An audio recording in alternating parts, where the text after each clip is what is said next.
in the heart of America, where technology and innovation converged. I, Jake, led a life entrenched in lines of code and digital landscapes. As a software engineer in a prestigious multinational company, my days were often filled with algorithms and data structures, leaving me yearning for a break from the screens and spreadsheets.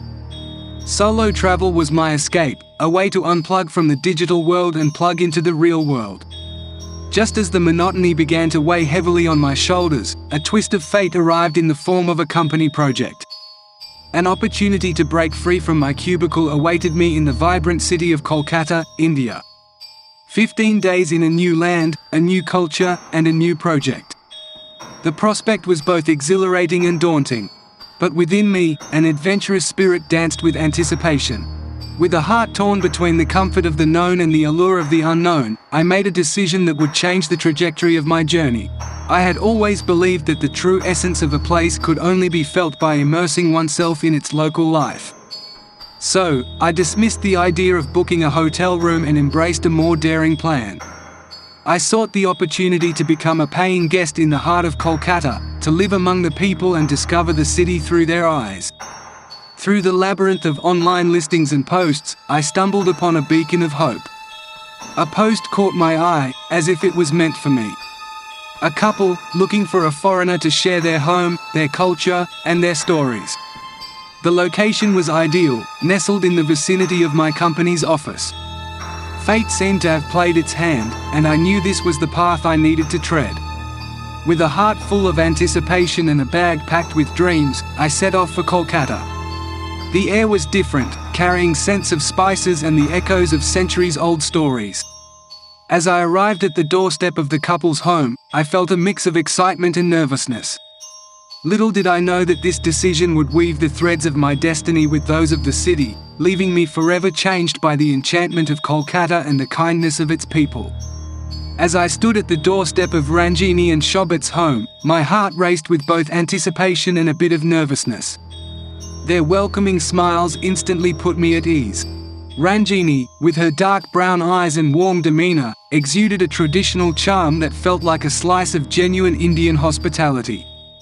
Shobhit, on the other hand, had a calm and silent aura about him, radiating kindness with every gesture. Ranjini's beauty was matched only by the love she held for her husband, Shobhit. Their bond was evident in the way they moved together, their actions synchronized as if choreographed by an unspoken understanding. What struck me most was their deep connection to tradition. Despite being educated and well-informed, they held their traditions close to their hearts. It was fascinating how they effortlessly weaved their cultural practices into their daily lives. But what truly stood out was their ability to speak multiple languages fluently. Conversations would smoothly transition from one language to another, showcasing their diverse backgrounds and a worldly awareness that I found truly admirable.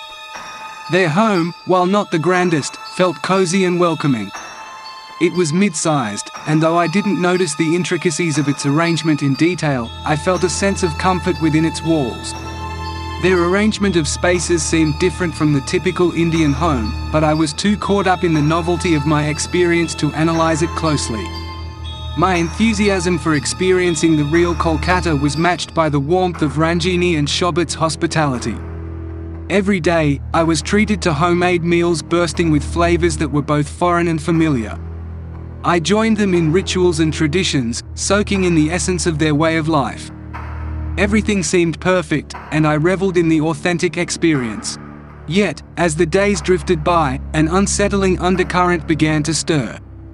Small, inconspicuous things started disappearing, a shirt button here, a scrap of cloth there. The little nails I clipped and tossed into the dustbin seemed to vanish without a trace. Initially, I brushed off these occurrences as coincidences, mere quirks of an unfamiliar environment. After all, who hadn't lost a sock or two in a laundry mishap? As my stay extended, I couldn't shake the feeling that something was amiss. The details that had initially gone unnoticed now loomed larger, like a puzzle with missing pieces. Late at night, I would hear hushed whispers from Ranjini and Shobit's room, their voices carrying an eerie tone that I couldn't quite decipher. The veil of hospitality began to thin, revealing a chilling reality beneath. My newfound friends seemed to harbor secrets that defied comprehension. The missing items were more than just coincidences, they were part of a sinister pattern that I couldn't ignore. The house that once felt warm and inviting now held an unsettling aura, and my enthusiasm for the typical experience shifted to a gnawing dread of the unknown. In the midst of my mixed experiences in Kolkata, the city's vibrancy mingling with an undercurrent of strangeness, I remained blissfully unaware of the changes creeping in. The couple, Ranjini and Shobhit, seemed to shift between their usual friendly selves and moments of unexplained distance. Yet, whenever things began to feel odd, I would drift into slumber, and by the time I awoke, any unease had vanished like mist under the morning sun. As my time in Kolkata neared its end, I was a whirlwind of activity. With my departure impending, I had little time to dwell on anything beyond the whirlwind of tasks. One night, though, something unusual happened. I found myself in a dream, or rather, a nightmarish vision. Hallucinatory images swirled around me, and I watched as ethereal figures seemingly entered my body. It was a twisted dance of spectral shadows and disembodied whispers that left me drenched in a cold sweat. The next morning, I awoke to an unexpected surprise. A deep cut marred my neck, its edges tinged with a peculiar hue that made my skin crawl. My shoulder felt heavy, as though burdened by an unseen weight. Despite the unnerving sensations, I chalked it up to a strange dream, banishing it to the corners of my mind in my haste to pack and reach the airport. Rushing around my room, my mind was consumed by thoughts of catching my flight. As I prepared to leave, I realized something was amiss. The house was eerily silent, and the absence of Ranjini and Shobhit hung heavy in the air. A note lay on the table, its message a mix of affection and farewell. They had gone to perform an important ritual, and with it, they had left a small gift for me. In the midst of my mixed experiences in Kolkata, the city's vibrancy mingling with an undercurrent of strangeness, I remained blissfully unaware of the changes creeping in. The couple, Ranjini and Shobhit, seemed to shift between their usual friendly selves and moments of unexplained distance. Yet, whenever things began to feel odd, I would drift into slumber, and by the time I awoke, any unease had vanished like mist under the morning sun. As my time in Kolkata neared its end, I was a whirlwind of activity. With my departure impending, I had little time to dwell on anything beyond the whirlwind of tasks. One night, though, something unusual happened. I found myself in a dream, or rather, a nightmarish vision. Hallucinatory images swirled around me, and I watched as ethereal figures seemingly entered my body. It was a twisted dance of spectral shadows and disembodied whispers that left me drenched in a cold sweat. The next morning, I awoke to an unexpected surprise. A deep cut marred my neck, its edges tinged with a peculiar hue that made my skin crawl. My shoulder felt heavy, as though burdened by an unseen weight. Despite the unnerving sensations, I chalked it up to a strange dream, banishing it to the corners of my mind in my haste to pack and reach the airport. Rushing around my room, my mind was consumed by thoughts of catching my flight. As I prepared to leave, I realized something was amiss. The house was eerily silent, and the absence of Ranjini and Shobhit hung heavy in the air. A note lay on the table, its message a mix of affection and farewell. They had gone to perform an important ritual, and with it, they had left a small gift for me. Nonchalantly, I accepted their explanation. This was just another part of their tradition, I reasoned, the oddities woven into the fabric of their lives. I pocketed the gift, barely registering the odd sensation that clung to it, and headed towards the airport. But as I crossed the threshold of their home, an inexplicable chill raced down my spine. It was as if I could sense a presence behind me, not one but two. I hesitated, my heart pounding. Turning around, I saw nothing but empty space. The air was thick with an unspoken apprehension, and in that moment, my every instinct screamed that something was profoundly wrong. With a trembling resolve, I hurried away from the house, my mind awash with questions that had no answers. The disquieting sense of being watched clung to me like a shadow, following me even as I ventured farther from that eerie home.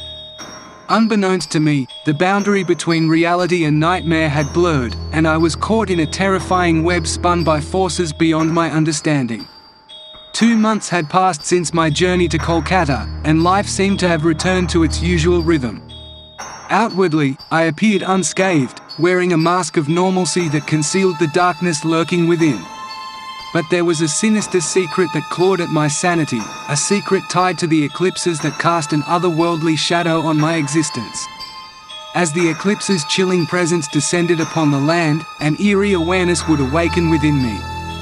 A foreboding sense of doom would creep into my veins, thickening the air around me. The horrifying part was that I would black out during these moments, memories swallowed by an abyss of unknowing. What I could not remember, my wife Eva bore witness to, and her accounts of my behavior painted a portrait of horror beyond comprehension. On the last eclipse, a night like any other, I returned home bearing a macabre gift in my hands, the lifeless body of a deer. It lay sprawled on our dining table, a grotesque offering that defied explanation. My wife's frantic protestations stopped me from consuming the raw flesh, but the sensation of alien hunger that had possessed me was undeniable. My eyes had flickered with a color I did not recognize, the same dark shade as Ranjini's. My voice, a surreal blend of feminine and masculine, had echoed through the room. Eva's screams pierced the air, halting my morbid feast. The room swayed around me as I struggled to comprehend what had just transpired. Darkness embraced me, and when I awoke, Eva's trembling figure hovered above me. Her account of my actions was a chilling revelation, a tale of possession and transformation that my consciousness refused to accept. I dismissed the incident as an aberration, a product of a nightmarish intoxication. Yet, the days grew heavier, my shoulders burdened by an invisible weight. Pain radiated from the inexplicable cut on my neck, throbbing like a sinister reminder of what I could not remember. Every night, the presence of those two enigmatic entities loomed closer, their intentions shrouded in dread. The day of the eclipse drew near once again, and with it came an uncanny warmth that contradicted the cold night. As I drove homeward, the road lay deserted, devoid of life, much like the foreboding I felt. The closer I came to my house, the stronger the sensation of their presence became, gnawing at my sanity. As I entered the threshold of my home, their voices slithered into my ears, a sinister harmony that froze my blood. Their words echoed like a death knell, commanding me to surrender my being for the final ritual. Panic gripped me, but there was no escape. I saw them in my mind's eye, Shobhit and Ranjini, merging into me as I screamed silently in terror. I searched for Eva, my heart pounding like a drumbeat of impending doom. My grip on reality slipped, the line between the living and the ethereal blurring grotesquely. I entered our bedroom, possessed by a frenzied urgency. Eva, however, was a step ahead. She slammed the door shut, locking me out. A sinister figure stood beside her, a priest whose aura pulsed with malevolent power. With incantations that curdled the air, the priest acted swiftly. The ghastly spirits were ripped from my body, their unearthly grip loosening like a vice around my soul. I collapsed onto the floor, consciousness slowly returning, the horrors fading like a nightmarish fog. 2 days later, I found myself in a dimly lit church, surrounded by the scent of incense and the echoes of ancient prayers. My wife and the priest recounted the horrifying sequence of events that had unfolded that fateful night. Eva's courage in piecing together the puzzle had exposed the gruesome truth. A gift, supposedly innocuous, had served as a conduit for the spirits to infiltrate my world. Eva had discovered the remnants of the cursed gift in my bag, a button stained with blood, a scrap of cloth from my attire, strands of my hair, and even my own nails. These objects, tainted with my essence, had been their keys to enter my life. The priest's ritual incantations had severed the malevolent bond, releasing me from the clutches of darkness. The specters were cast back into the abyss, the room now devoid of their insidious presence.